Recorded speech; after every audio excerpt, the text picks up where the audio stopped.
Here's how I set up my Glock G47 for USPSA carry optics. This is a very standardized setup that you'll find a lot of different competitors use.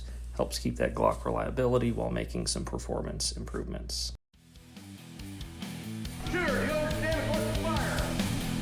Are you ready? Stand by.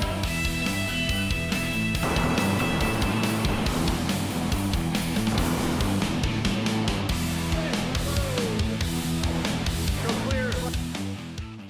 All right, back to the gun. We're going to go from back to front.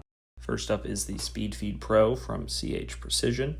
It's a brass insert that adds 2.6 ounces to the frame and helps create a better funnel for mag changes. The extra weight makes the gun feel a little less snappy. I use the factory included medium back strap because I like the beaver tail. Basically eliminates the chances of you getting cut by the slide, aka Glock bite. For the grip, I have the Talon Grip's granulate texture. It slowly wears down over time, but is basically skateboard tape for the handle of your gun and really helps keep the grip strong. I like how it feels when you're shooting. For the back sight, I just turned it around so that the white doesn't grab your attention when you're shooting. For the optic, I'm using the HoloSun 507 comp, utilizing the 2 MOA dot. It's a great optic, window is huge, and works well in direct sunlight. I have it mounted on the CH Precision V4 aluminum optic plate. It's worked well for me, nice and thin. Moving on to the inside, I have the Terran Tactical Ultimate Glock Kit and use the trigger return spring, reduced power plunger spring, and the reduced power striker spring, and haven't had any light strikes after thousands of rounds. For the trigger, I'm using the Apex Tactical Action Enhancement Kit. It comes with its own connector, and then obviously the trigger and trigger housing. Really like this, it's metal, it feels like a Glock trigger, and combined with the springs gets a very light trigger pull.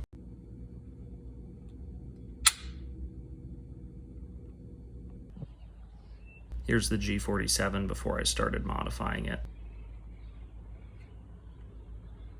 Moving to the front of the gun, I removed this front sight post just so you don't accidentally catch it when you're shooting. And then I have not ever changed the guide rods on mine, they're just factory. And finally, what I consider probably the most important upgrade, more important than any of the upgrades that I was just showing, are the magazines. I'm typically using these Terran Tactical ones. They've been great workhorse mags for me.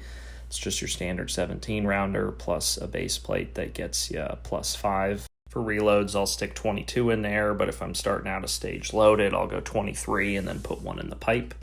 These are measured specifically for USPSA and get you to that 140 millimeter magazine requirement. They can take an absolute beating and, mine gets dirty and you can just shake it out and it keeps running. I've also been getting into these Henning base plates. They're basically the same thing, but I use them to differentiate which mags have the upgraded MBX follower and spring kit. The setup allows you to get 24 in the mag, allowing you to start with 25 rounds. So on short, quick stages, you can completely avoid a reload with a few makeups thrown in there. Overall, they're a nice setup, but fully built, they're like $85. So, for that extra one capacity over a Terran Tactical magazine, which you can get, on sale for probably like $50, it doesn't really make too much of a difference, but it's nice to have the optionality. I haven't had a chance to check out the Metgar mags, but from what I've been hearing, different base plates will be able to get that up to 25+1. Are you ready? Stand by.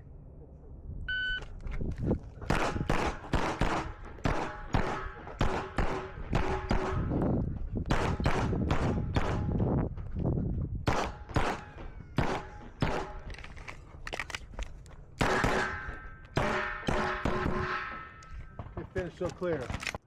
Obviously, this is still a Gen 5 setup, and we're on Gen 6 now.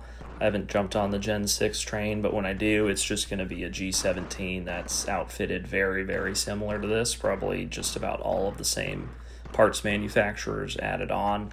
Only change, I'd probably just do the HoloSun Pro Max, just because it's got the solar panel on it, and I'm always running out of power.